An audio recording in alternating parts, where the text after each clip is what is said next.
కడప నగరపాలక సంస్థ డివిజన్ల పునర్విభజన ప్రక్రియపై వైఎస్ఆర్ కాంగ్రెస్ పార్టీ తీవ్ర అభ్యంతరం వ్యక్తం చేసింది.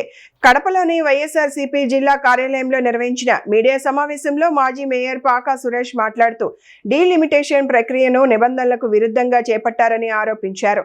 2011 జనాభా లెక్కల ఆధారంగా కాకుండా తాజా జనగణన వివరాల ప్రకారం పునర్విభజన చేయాలని తాము మొదటి నుంచి కోరినట్లు తెలిపారు. కొంతమంది అధికారులు అధికార పార్టీ నాయకులకు అనుకూలంగా డీలిమిటేషన్ నిర్వహించారని, రాయలసీమలో ఎక్కడా లేని విధంగా కడప కార్పొరేషన్లో అనేక తప్పులు జరిగాయని విమర్శించారు.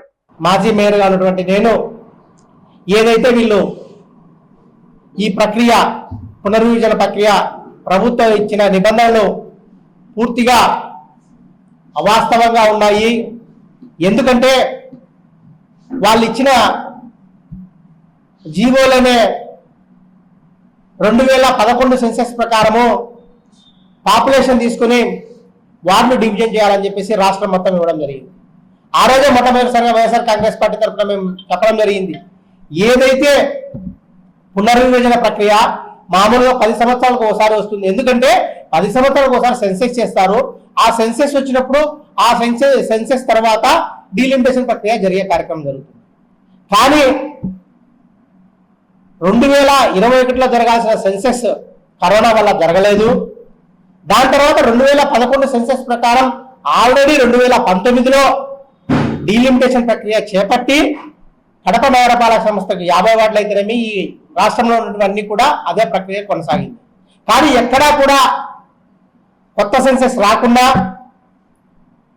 లేదా ఎక్కడన్నా పంచాయతీలు మెర్చి కాకుండా కూడా కేవలం వాళ్ళకు బుద్ధి పుట్టినట్టు ఈ డీలిమిటేషన్ ప్రక్రియ అలాగే రిజర్వేషన్ ప్రక్రియ చేసుకోవాలని ఈ డీలిమిటేషన్ ఇచ్చిందని చెప్పేసి మేము మొదటగా 2/4/26వ తేదీన సిడిఎంఏ గారికి, కలెక్టర్ గారికి, కమిషనర్ గారికి కంప్లైంట్ ఇవ్వడం జరిగింది. మీరు చేస్తున్న ఈ ప్రక్రియ అనేది చాలా తప్పు. ఏదైతే మీరు కొత్త సెన్సెస్ వచ్చినా లేకపోతే ఏమన్నా మెర్జీ చేసుకున్నా మీరు డీలిమిటేషన్ చేయాలి. ఏది లేకుండా 2011 సెన్సెస్ తీసుకుని దాంట్లో మళ్ళీ 2026 ఓటర్ లిస్ట్ కూర్చోబెట్టాలని చెప్పేసి మీరు జీవో ఇవ్వడం ఇది ఖచ్చితంగా సహేతుకం కాదు అని చెప్పేసి కంప్లైంట్ ఇవ్వడం జరిగింది.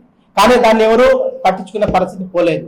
దాని తర్వాత ఏదైతే డీలిమిటేషన్ ప్రక్రియ స్టార్ట్ అయిన తర్వాత వాళ్ళు డీలిమిటేషన్కి సంబంధించిన ముసాయిదాను ప్రకటించిన వెంటనే మనం అనుకున్నట్టే ఏదైతే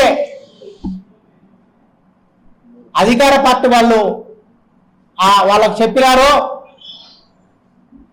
వాళ్ళు పునర్జీవన ప్రక్రియ చేపట్టడం ఎక్కడా కూడా ప్రభుత్వ నిబంధనలకు అనుకూలంగా కాకుండా కనీసం వాళ్ళు డీలిమిటేషన్ ప్రక్రియ చేసినా కూడా ప్రభుత్వ నిబంధన గైడ్లైన్స్ అనేది కొన్ని ఇచ్చింది.